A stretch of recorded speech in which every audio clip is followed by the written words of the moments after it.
'cause I don't give a fuck what you say. Yeah, I'ma do shit my way.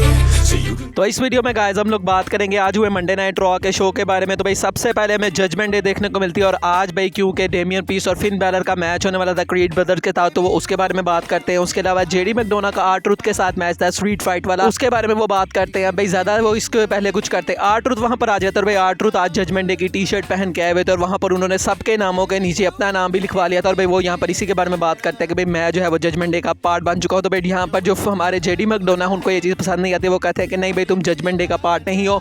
और are-truth यहाँ पर एक idea करते हैं कि भाई क्यों ना हमारा मैच तो आज होने ही वाला है, तो क्यों ना भाई जो भी उस मैच को हारेगा वो जजमेंट डे से बाहर हो जाएगा, जबकि आर-ट्रुथ अभी भाई जजमेंट डे के अंदर है भी नहीं। तो भाई जेडी भी उनको यही कहते हैं कि भाई जो हमारे डेमियन प्रीस्ट है वो भाई यहाँ पर मतलब कि जो जेडी मैकडोना है भाई उनके साथ खेल रहे हैं, वो यहाँ कहते हैं कि हाँ भाई आइडिया अच्छा है, तो भाई जो भी इस मैच को जीतेगा वो जजमेंट डे के अंदर आ जाएगा। और उसके बाद अगर हम मैच की बात करें तो भाई मैच ये जो है वो अच्छा था। और भाई यहाँ पर हम कहें तो भाई आर-ट्रुथ की यहाँ पर जो लक है वो काम आई, क्योंकि भाई वैसे तो डोमिनिक मिस्टीरियो साथ बाहर मौजूद थे, लेकिन मैच की एंडिंग में हम देखते हैं कि भाई दोनों बंदे टॉप रॉप के ऊपर चढ़े होते हैं और भाई इंसिडेंटली यहाँ पर भाई पता नहीं क्या हुआ, भाई दोनों गिरते हैं और भाई टेबल के ऊपर जो है वो गिर जाते हैं और भाई जो आर-ट्रुथ है वो ऊपर होते हैं, जेडी मैकडोना नीचे होते हैं। तो भाई इस तरह से आर-ट्रुथ पिन करके जेडी मैकडोना को इस मैच के अंदर जीत चुके हैं। तो भाई टेक्निकली अब जो आर-ट्रुथ है वो जजमेंट डे का पार्ट बन चुके हैं। नेक्स्ट शो में नाया जैक्स देखने को मिलती हैं और भाई वो यहाँ पर आगे कुछ कहती हैं, इससे पहले ही बैकी लिंच आ जाती हैं और भाई उसका फायदा उठाते हुए जो नाया जैक्स है वो रिंग से चली जाती हैं। तो भाई बैकी आती है कि हाँ भाई तुम कुछ कहने लगी थी, तो क्यों ना भाई तुम अब मैं आ गई हो तो मेरे फेस पे को।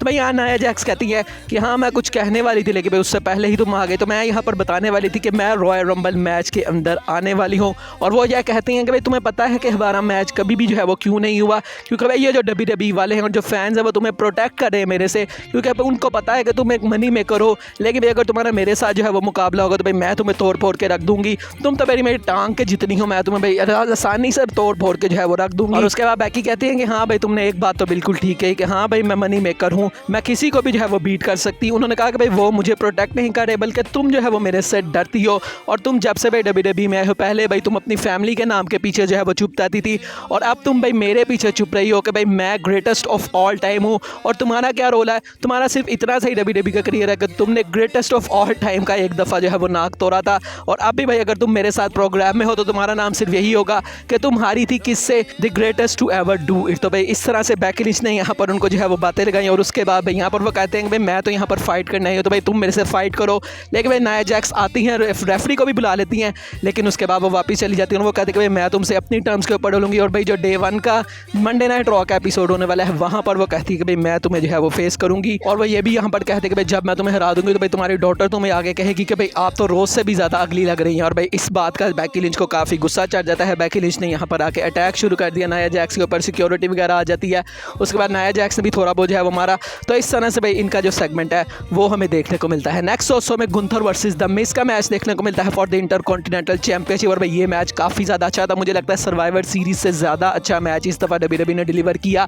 और जो मिज हैं वो लग रहा था कि शायद भाई चैंपियन बन सकते हैं, मौका के ऊपर उन्होंने अपना स्कल क्रशिंग फिनाले लगाया, लेकिन भाई वहाँ पर जो गुंथर हैं उन्होंने किक आउट किया। और भाई एक मोमेंट वो भी आता है जब यहाँ पर मिडल रोप के ऊपर से स्कल क्रशिंग फिनाले पर, और मुझे लगा भाई अब तो अगर काउंटिंग की तो भाई मैच के अंदर गुंथर हार जाएंगे, लेकिन भाई गुंथर ने वाइजली यहाँ पर जो है वो काम किया और भाई वो रिंग के बाहर जो है वो खिसक जाते हैं। और उसके बाद भाई जब वो रिंग के अंदर लेके आते हैं तो भाई यहाँ पर उन्होंने मिस को 2 दफ़ा अपना जो वो पावर स्लैम है वो लगाया था, पहले एक दफ़ा एक भी लगाया था तब भाई जो मिस है उन्होंने किक आउट किया था, तो भाई उसके बाद उन्होंने 2 दफ़ा वो पावर बॉम्ब लगाया। और इस तरह से भाई जो गुंथर हैं वो अपनी चैंपियनशिप को रिटेन कर चुके हैं। लेकिन भाई अब मुझे लग रहा है कि भाई एक ऐसा कंटेंडर आ रहा है जो कि गुंथर को हरा देगा फॉर द इंटरकॉन्टिनेंटल चैंपियनशिप। अब वो कौन है उसके बारे में हम अभी बाद में बात करेंगे। नेक्स्ट दोस्तों हमें शिंस्के नाकामुरा का भाई मैसेज देखने को मिलता है फिर से। भाई आज वो अमेरिकन नाइटमेयर कोडी रोड्स को जो है वो एड्रेस करने वाले थे और भाई आज वो कोई डॉक्यूमेंट्री लेके आए थे जिसको दी अमेरिकन नाइटमेयर बिफोर क्रिसमस कह के जो है वो किया जा रहा था। और भाई वो यहाँ पर उनको काफ़ी चीज़ें कहते हैं, उनके जो फादर है भाई उसको भी जो है वो बीच के अंदर जो है वो इन्वॉल्व करते हैं। तो भाई इस तरह से वो कहते हैं you are a vomit, you are a stupid, your father was in blood. तो भाई इस तरह से काफ़ी बातें उन्होंने की और भाई पीछे ही वो ये प्रोमो जो है वो रिकॉर्ड कर रहे थे। तो भाई वहाँ पर जो हमारे कोडी कोडी रोड्स हैं वो आ जाते हैं। भाई उन्होंने यहाँ पर अटैक कर दिया शिंसुके नाकामुरा के ऊपर और उसके बाद भाई अरीना के अंदर भी उनको लेके आ जाते हैं और फिर उसके बाद टेबल के ऊपर भाई क्रॉस रोड्स लगाने लगते हैं। लेकिन भाई तभी जो सिक्योरिटी है वो सारे जो है वो इन्वॉल्व हो जाते हैं और भाई नाकामुरा यहाँ से जो है वो भाग जाते हैं। तो भाई WWE इंटेंसिटी डाल रही है इस फ्यूड के अंदर और इनका भी मैच भाई डे 1 वाला जो एपिसोड है वहाँ पर होने वाला है। तो भाई काफ़ी ज़्यादा इसको भी देखने में मज़ा आएगा। नेक्स्ट दोस्तों में आइवार वर्सेस अकीरा टोजावा का मैच देखने को मिलता है। भाई यहाँ पर क्या ही बात करने के लिए है, भाई आसानी से जो आइवार हैं वो जीत जाते हैं। उसके बाद आती है शो की हाईलाइट सेथ फ्रिकिन रॉलिंस और भाई सेथ रॉलिंस यहाँ पर आके सबसे पहले भाई वही सबको कहते हैं और भाई आज आयोवा से था जो कि भाई जो सेथ रॉलिंस है उनका काइंड ऑफ जो है वो होम टाउन था। तो भाई वो कहते हैं कि भाई जो थिंग्स है वो काफ़ी ज़्यादा यहाँ पर भाई गर्मा गर्मी हो रही है क्योंकि भाई मेरी लास्ट वीक एक कन्फ्रंटेशन हुई थी एक बंदे के साथ। तो भाई उसके बाद से मैं बहुत ज़्यादा मोटिवेटेड हूँ कि भाई मैं तो अब भाई बेस्ट चैंपियन जो है वो बन के रहूँगा। और उन्होंने कहा कि भाई अगर तुमने 2023 जो है वो तुम्हें पसंद आया है सेथ रॉलिंस का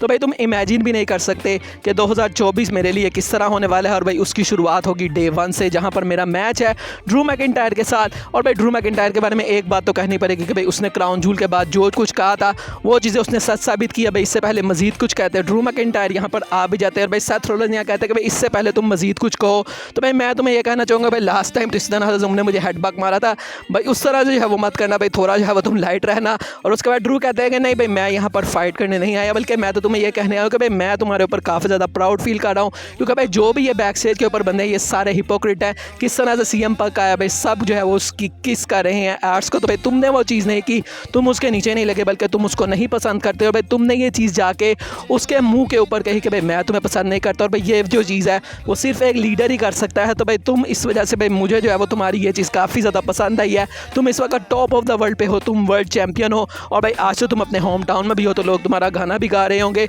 उन्होंने कहा कि भाई तुम काफ़ी ज़्यादा लकी हो कि तुम्हारे पास चैंपियनशिप है, तुम अपनी फैमिली के सामने जाती है। भाई मैं रिसेंट में अपनी फैमिली के बारे में बात तो कर रहा हूँ लेकिन भाई मैंने 16 साल से सेक्रीफाइस किया और भाई जब भी मैं हारता हूँ तो मेरी माँ मुझे ये कहती है कि भाई तुमने हार नहीं माननी बल्कि तुम्हें ये चीज़ जो है वो करती रहनी है, तुम ये चीज़ जो है वो कर सकते हो। और उन्होंने कहा कि भाई मुझे पता है कि तुम्हारी भी जो वाइफ है भाई वो भी मेरी तरह ही स्ट्रगल करके आई है, उसने भी वही सारा कुछ देखा है जो कि मैंने देखा है। तो भाई इसलिए मैं तुमसे ये बात कर रहा हूँ कि भाई तुम इन चीज़ों को काफ़ी अच्छे तरीके से रिलेट कर सकते हो और काफ़ी इमोशनल वो हो जाते हैं। तो वो जो कहते हैं कि भाई मुझे तुम्हारे टाइटल जीतने ही चाहिए बल्कि मुझे तुम्हारा टाइटल जीतने की ज़रूरत है, आई नीड योर टाइटल। तो उन्होंने कहा कि भाई मैं इसके लिए कुछ भी करूँगा, जो कुछ भी मुझे करना पड़ा भाई मैं जो है वो चैंपियनशिप जीत कर रहूँगा। उसके बाद भाई सेथ रॉलिंस कहते हैं कि भाई मुझे तो समझ नहीं आ रहा कि भाई तुम्हारे बारे में फ़ील क्या करूँ जब तुम भाई इस तरह की बातें करते हो। तो भाई तुम्हारे ऊपर तरस भी आता है लेकिन भाई जब तुम उस तरह की हरकतें करते हो भाई तुम्हारा अपना क्या करैक्टर है तुम्हें खुद भी नहीं पता, कभी भी तुम भाई कुछ भी कर देते हो। तो भाई मैं जो है भाई इसके बारे में जो है वो अब कुछ भी नहीं कर सकता। तो वो यहाँ कहते हैं कि भाई एक चीज़ लेकिन ठीक है भाई तुमने क्राउन जूल के बाद कहा था कि अब तुम अपॉर्चुनिटी को अर्न करोगे दोबारा से और वो चीज़ तुमने जो है वो की है। और उसके बाद वो कहते हैं कि भाई अभी अभी तुमने कहा कि भाई मैं बंदा जो है वो नहीं रहा बल्कि मैं चेंज हो चुका हूँ।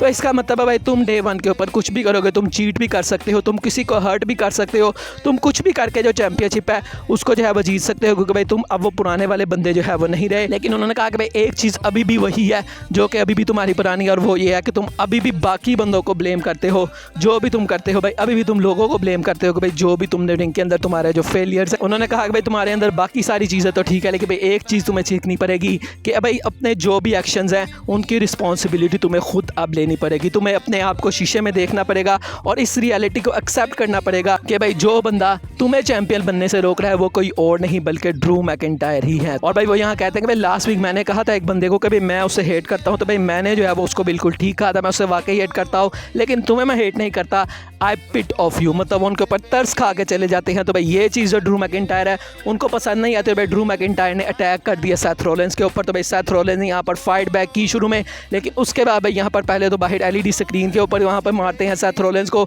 और उसके बाद एलाबामा स्लैम लगा दिया यहाँ पर स्टील स्टेप्स के ऊपर। तो भाई इस तरह से उनका जो हाथ है उसको टारगेट किया। तो भाई इस तरह से आज जो ड्रू मैकिंटायर हैं उन्होंने अपनी स्टेटमेंट दे दिया कि भाई मैं तुम्हारी चैंपियनशिप के लिए आ रहा हूँ। उसके अलावा दोस्तों में बैक से इंपीरियम देखने को मिलती है और भाई यहाँ पर गुंथर कहते हैं कि भाई मैं कुछ देर के लिए छुट्टियों के ऊपर जा रहा हूँ, भाई तुम लोग जो भी अपना बिजनेस है उसको संभाल लो। तो भाई आप किस तरह से संभाला? तो भाई इंपीरियम ने कोफी किंगस्टन के ऊपर अटैक किया जो कि भाई क्रिसमस के बने हुए थे सेंटा क्लॉज। और भाई जब वो ये अटैक कर रहे थे तो उनकी मदद करने कौन आया?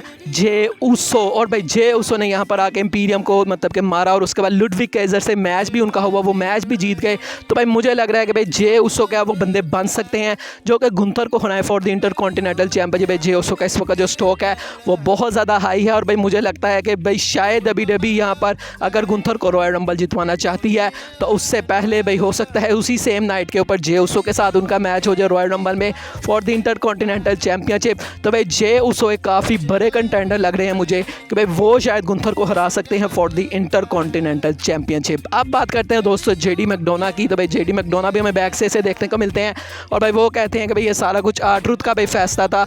R-Truth ने स्टिपुलेशन लगाई तो भाई मैं किस तरह से जजमेंट डे से बाहर हो गया। तो भाई डेमियन कहते हैं कि भाई तुम कौन होते हो ये कहने वाले कि भाई तुम इन हो या फिर तुम आउट हो। तो वो यहाँ कहते हैं कि भाई फिलहाल में तो भाई तुम जजमेंट डे के अंदर हो, लेकिन भाई फ्यूचर में जो है वो कुछ कहा नहीं जा सकता कि क्या तुम जजमेंट डे के साथ रहने वाले हो या फिर नहीं रहने वाले। अब बात करते हैं दोस्तों शो के मेन इवेंट की, Damien priest and Finn Balor versus creed brother for the undisputed tag team championship. और भाई जिस तरह से हम न्यू डे के बारे में उसोस के बारे में बात करते हैं, मुझे लगता है कि भाई फ्यूचर में हम इसी तरह से क्रीड ब्रदर्स के बारे में बात करेंगे। भाई कितना ये लोग इंप्रेसिव है, बहुत मज़ा आया भाई इस मैच को अंदर देख के। मल्टीपल टाइम्स यहाँ पर उन्होंने अपना फिनिशर लगाया डेमियन प्रीस्ट और फिन बैलर को, और ऐसा लगा कि भाई अभी वो जो चैंपियनशिप है उसको जीत जाएंगे। बहुत ज़्यादा क्लोज किक आउट्स यहाँ पर जो है वो देखने को मिले। तो भाई एंडिंग भी इसी तरह से होती है जब उन्होंने अपना फिनिशर तो लगाया, लेकिन भाई जब वो काउंट कर रहे थे तो ऊपर से फिन बैलर ने आके अपना फिनिशर लगा दिया और उसके बाद जो डेमियन प्रीस्ट है उन्होंने इसका फ़ायदा उठाया और अपना जो फिनिशर है वो लगा के इस मैच के अंदर जो जजमेंट डे है भाई वो जीत चुके हैं। उन्होंने अपनी अनडिस्प्यूटेड चैंपियनशिप को रिटेन कर लिया है। तो भाई आज की नाइट क्रीड ब्रदर्स के नाम नहीं थी,